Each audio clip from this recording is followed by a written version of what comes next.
శుభములు కలుగు నీకు.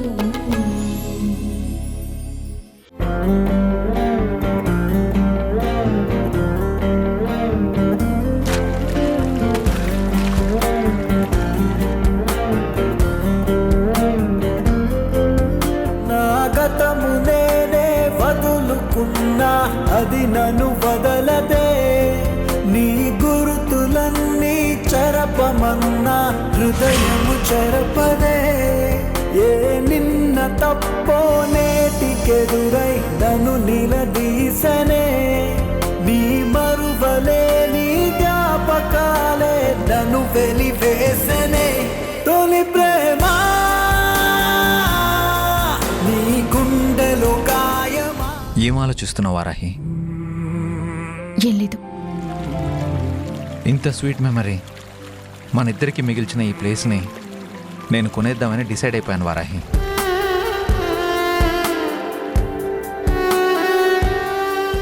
కొనేస్తారా? ఎందుకండి? ఎందుకేంటి వారాహి, ఇది వేరే ఎవరి చేతిలోకైనా వెళ్ళిందంటే రియల్ ఎస్టేట్ పేరుతో ఫ్లాట్స్ చేసి అమ్మేస్తారు. 5 yearsలో ఇదంతా మారిపోతుంది. మన ఇద్దరం కలిసిన ఓ గుర్తు శాశ్వతంగా చెరిగిపోతుంది. అందుకే ఇది ఎప్పటికీ ఇలాగే ఉండాలని నేనే కొనేస్తున్నాను. కొనేసి ఏం చేస్తారు? రేపు మీ పిల్లలకి చూపిస్తారా? లేదంటే మీ మనవళ్ళకి మనవరాళ్ళకి స్టోరీలుగా చెప్పుకుంటారా? వారాహి, లేకపోతే ఏంటండి? కుమారాజు ఇక్కడ మనిద్దరిని ఫోటోలు తీసి ఊరందరిలో తలదించుకునేలా చేశాడు. ఆ విషయం మర్చిపోతున్నారు మీరు?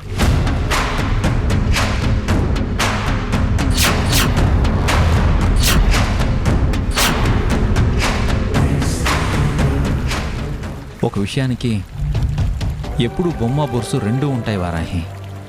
మంచి వెనకే చెడు కూడా ఉంటుంది. మనం మంచినే గుర్తు చేసుకుంటే జీవితం ఎప్పుడు ఆనందమయం అవుతుంది. అదే చెడుని చూస్తే ఎప్పుడు మనం ఎందుకు బతుకున్నామా అనిపిస్తుంది. Always be positive Varahi.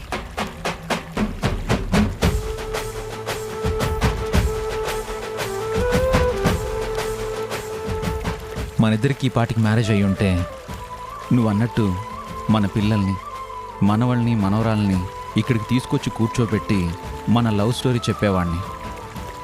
కానీ అది జరగదు కదా.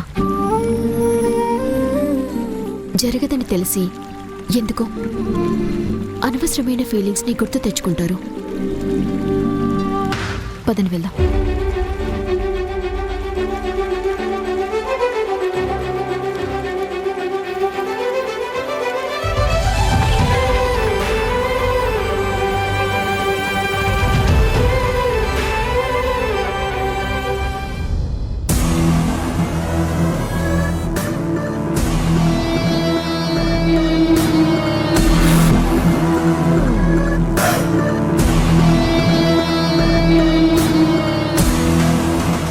ఏంటి అంత కంగారుగా ఫోన్ చేసావు?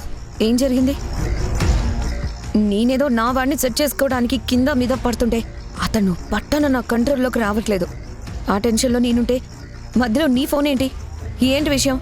ఇక్కడ నాది కూడా సేమ్ సిచ్యువేషనే, అంతకంటే ఎక్కువే. మీరు ఇంకా ఎంగేజ్మెంట్ అయ్యి పెళ్లికో భరోసా వచ్చింది. మా పెళ్లి కంటే ముందే మీ పెళ్లి ముహూర్తం సెట్ అయింది. కానీ నాకు ఇక్కడ డైరెక్ట్గా పెళ్ళే పెట్టుకోమన్నావు నువ్వు. కానీ ఇక్కడ పెళ్ళే జరగదు. ఎందుకు జరగదు? ఏమో, ఎందుకో నాకు తెలీదు. కానీ నాకు మాత్రం అర్థమైపోతుంది. ఏహే, నీకు అర్థమైనట్టు ఈ ప్రపంచం ఉండదులే. కానీ అసలు ఏం జరిగిందో చెప్పు. ఏమో, తన యాటిట్యూడ్ చూస్తుంటే ఈజీగా అర్థమైపోతుంది. వారాహి చాలా తొందరలోనే మా పెళ్ళికి నో చెప్పేస్తుందేమో అనిపిస్తుంది. నో, అలా జరగకూడదు. వారాహికి నీకు ఖచ్చితంగా పెళ్లి జరగాలి. అది నీ చేతిలో చిత్రహింసలు పడాలి. దాని జీవితాన్ని చూసి కుక్కలు చింపేసిన విస్తరైందని ఊరి జనం అంతా అనుకోవాలి. అదంతా చూసి ఆ కృష్ణ తులసి కుటుంబం కుళ్ళి కుళ్ళి కుళ్ళి ఏడ్చి చావాలి. నీ కలలు ఊహలు అన్నీ బాగానే ఉన్నాయి. కానీ వారాహి రోజు నాతో బైక్ మీద వచ్చేది. ఈరోజు కావాలని స్కూటీ మీద బయలుదేరింది. దీని గురించేనా నువ్వు నన్ను ఇంత టెన్షన్ పెట్టావు? అక్కడ చరణ్ కావాలనే నన్ను ఏడిపించడం కోసం వారాహికి మెసేజ్ పెట్టి స్కూటీ వేసుకొని రమ్మన్నాడు. అందుకే బాస్ ఆర్డర్ ఒబే చేయడం కోసం స్కూటీలో వచ్చింది. అయినా అతను మెసేజ్ పెడితే నా దగ్గర మొహం సీరియస్గా పెట్టాల్సిన అవసరం లేదే. నాతో ఇంకెప్పుడు బైక్ మీద రానని చెప్పాల్సిన అవసరం లేదే. అన్నిటికంటే ముఖ్యంగా నీకు దిక్కున్న చోట చెప్పుకో అనేంత వరకు వెళ్లాల్సిన అవసరం లేదు. నాకేదో తేడా కొడుతుంది. ఎక్కడో ఏదో జరిగింది. వారాహికి వేసిన లాక్స్ లూజ్ అవుతున్నాయేమో అనిపిస్తుంది. లేదంటే అదంత ధైర్యంగా అంత పొగరుగా మాట్లాడదాం. నేనిప్పుడు భయపడేది దాని ధైర్యం గురించి కాదు రఘు, చరణ్కి నిజం తెలియకూడదని. ఏ నిజం? నువ్వు నా మనిషివి అన్న నిజం. అంటే వారాహి చెప్పేస్తుందనా? మాక్సిమం తను చెప్పకపోవచ్చు, కానీ ఒకవేళ చెప్పేస్తే తెలిసిపోతుంది. అయితే ఏమవుతుంది? నీకు తెలీదు రఘు, ఇదంతా నా ప్లాన్ అని చరణ్కి తెలిసిపోతే అతను చాలా ఎక్స్టెంట్కి వెళ్ళిపోతాడు. జరిగిన ఎంగేజ్మెంట్ని కూడా లెక్క చేయడు. అయితే ఇప్పుడేం చేయాలి? వారాహి నాతో పెళ్లి కూడా వద్దనేస్తుందేమో. ఏహే, ఇప్పుడు నీ పెళ్లి ఇంపార్టెంట్ కాదు. ఏం చేసైనా ముందు నా పెళ్లి జరిగిపోవాలి. ఈలోపు నువ్వు నా మనిషివనే నిజం చరణ్కి తెలియకుండా ఉంటే చాలు. మరి వారాహి చెప్పేస్తే? చెప్పేలోపు నేను దానికి బ్రేక్స్ వేస్తాను. దాని యాటిట్యూడ్, అగ్రెషన్ పూర్తిగా తీసిపడేయడానికి ఏం చేయాలో అదే చేస్తాను.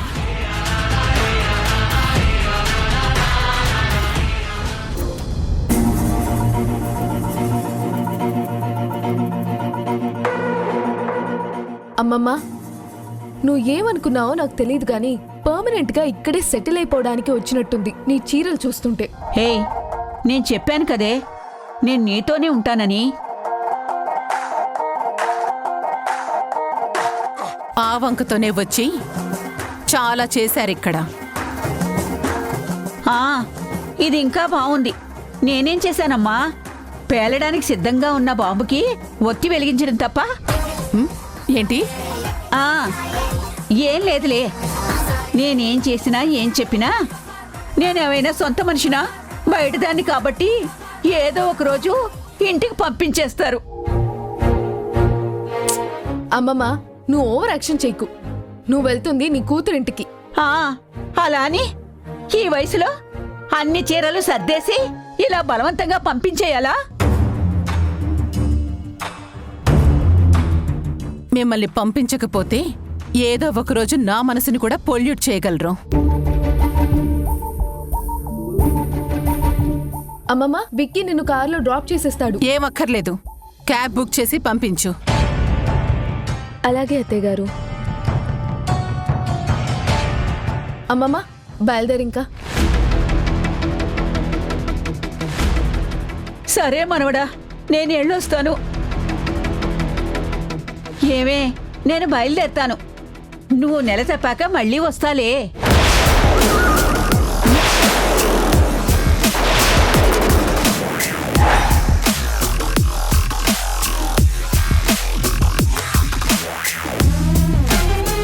ఏయ్ ముసలి, నోరు మూసుకుని వెళ్ళలేవా? ఆ, సర్లే, పుట్టుకతో వచ్చిన నోటి వాటం పొమ్మంటే పోతుందా? నేను పోతే గాని అది పోదు. ఒకవేళ నువ్వు నెల తప్పితే మాత్రం జాగ్రత్తగా ఉండు. ఏయ్ ముసలి,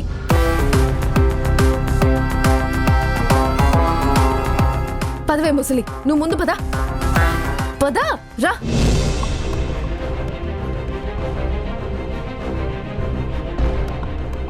ఎన్ననుకున్నో వచ్చాను. నా మనవరాలు నన్ను చివరి వరకు చూసుకుంటుంది అనుకున్నాను. ఇలా నడుములోనే కాడి వదిలేస్తుంది అనుకోలేదు. ఏయ్ నోరు ముయ్. మా అత్తగారు నిన్ను పంపిస్తుంటే నా మీద పడేడుస్తావే? ఆ, అత్తగారు చెప్తే మాత్రం నువ్వు ఒక మాట చెప్పలేవా? కింద చూసుకున్నాడు, అసలే ఒట్టి మనిషి కూడా కాదు. ఏ నోరు మూయమన్నా ఏం మాట్లాడుతున్నావో తెలుస్తుందా? అయ్యో అయ్యో ఏమైందే?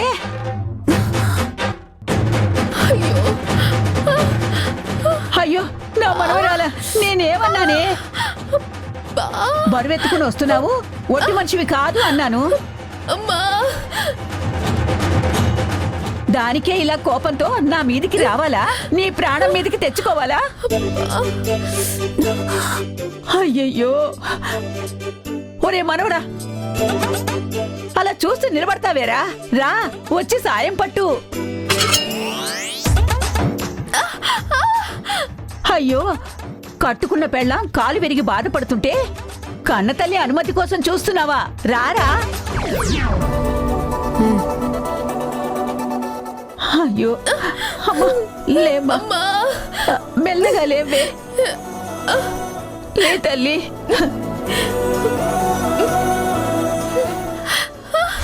అయ్యో అయ్యయ్యో, దాని కాలు విరిగితే ఆ కాలుతోనే నడిపించాలనుకున్నావా?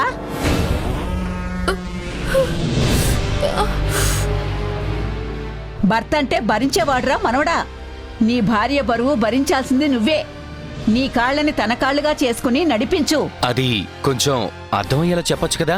అర్థం కాలేదా? అయ్యో నా రాత. ఎత్తుకోరా మనవడా.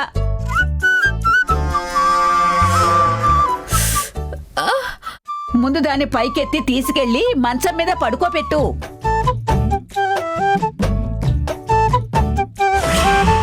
ఎత్తుకో.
మొగుడు పెళ్ళాంతో కలిసి గదిలోకి వెళ్ళిపోయాడు.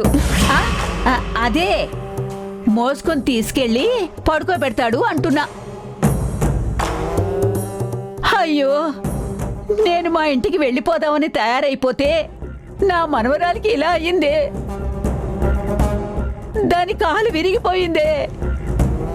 అయ్యో, ఇలాంటప్పుడు నా మనవరాల్ని వదిలి నేను ఎలా ఉండగలనమ్మా? ఉండలేని తల్లో, నా వల్ల కాదు. ఒసే లక్ష్మి, అదిగో నా బ్యాగ్ తెచ్చి మళ్ళీ ఆ గదిలోనే పెట్టేయి. కాలు విరిగిన మనవరాలికి ఎవరు చేసినా చేయకపోయినా నేను చేసి తీరాలి కదమ్మా. దాని బాగంతా నేనే చూడాలి కదా. అది బాగయ్యాక వెళతాను. హాసిని, అమ్మా హాసిని, హాసిని.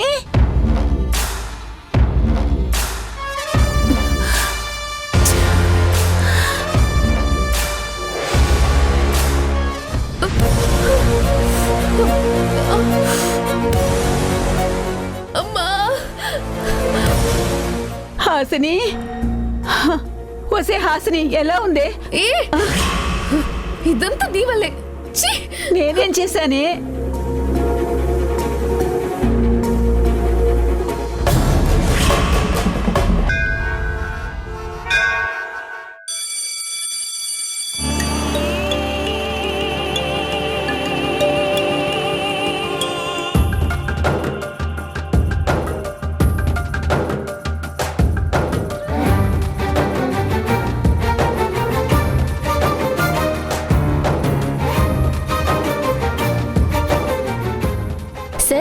మీరేంటి వారాహి బండి మీద వచ్చారు?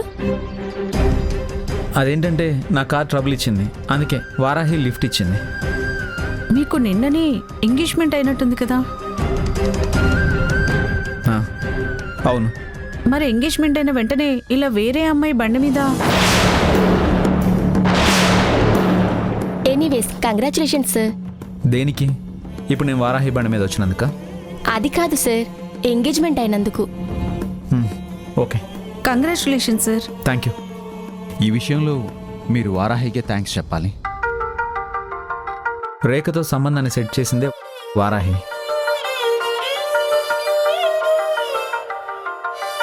అవును వారాహి, నిజంగా నిన్ను అప్రిషియేట్ చేయాలి. మనసులో ఏమున్నా లోపలే దాచుకొని మన సార్కి సంబంధం సెట్ చేశావు. మనసులో ఏమున్నా అంటే నా మనసులో ఏముంది? అది మీ కుటుంబానికి అరుంధతి గారి కుటుంబానికి మధ్య అంతంత గొడవలున్నా అవేమీ మనసులో పెట్టుకోకుండా రేఖకి సార్కి పెళ్లి కుదిర్చావు అంటున్నాం. నీ మనసులో ఎంత బాధ ఉందో మాకు తెలుసు. ఒక ఆడపిల్లగా అంత భారాన్ని మోయడం చాలా కష్టమే. సరే, మేము క్లాస్కి వెళ్తాము.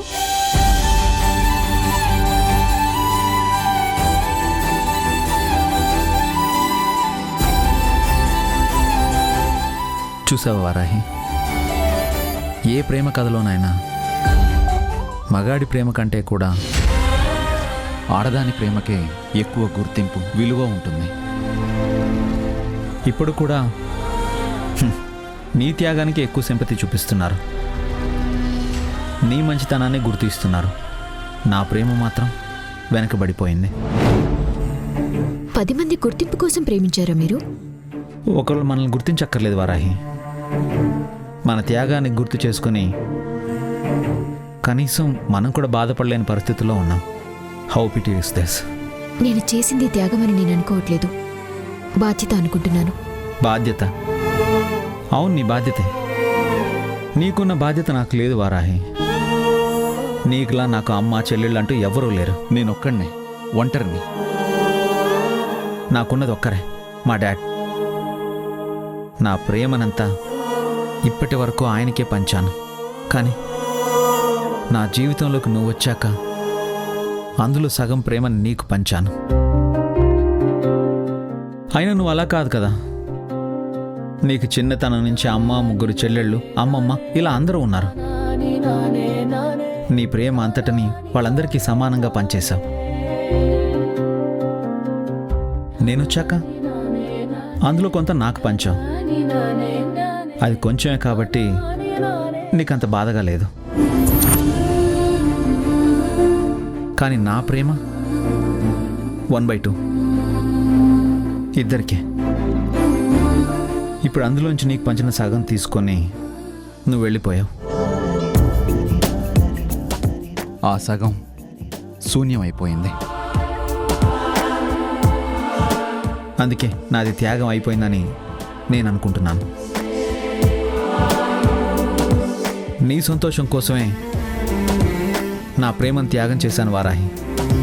కానీ నువ్వు నన్ను బాధ పెట్టడం కోసమే నీ ప్రేమను త్యాగం చేశావు నువ్వు. హృదయం ఓర్చుకోలేనిది గాయం, ఇకపై తలచుకోరానిది నిజం. పెదవులు విడిరాగా నిలువవే కడదాకా జీములో బతకవే ఒంటరిగా లో ముగిసే మౌనంగా.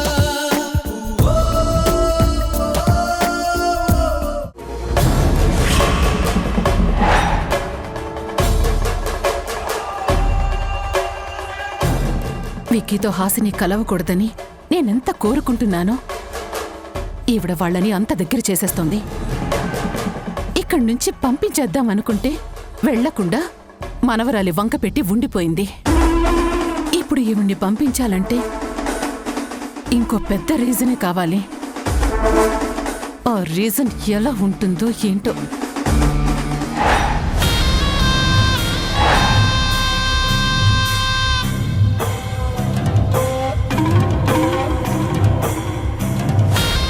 అబ్బా ఎంత మంచి అవకాశం.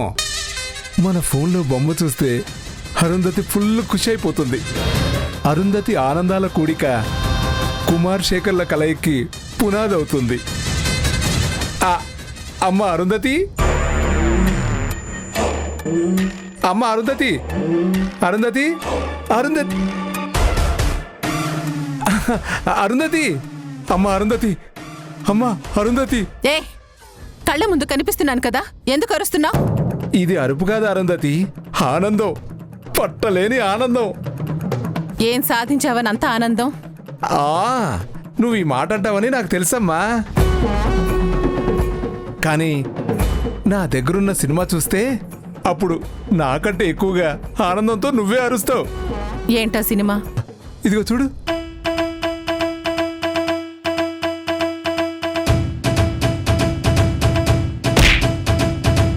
చూడమ్మా, వాడి తల మీద కొట్టేసి చంపేసింది.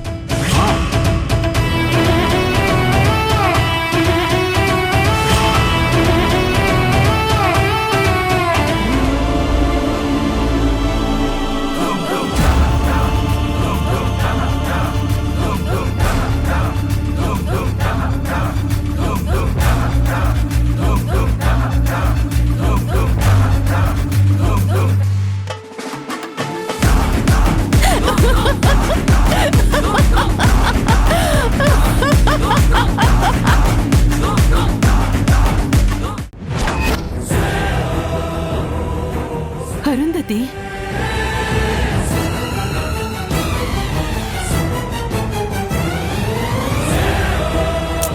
మీరంత విలువలేని మనుషులు సాక్ష్యాలతో నిరూపించడానికి. అరుంధతి,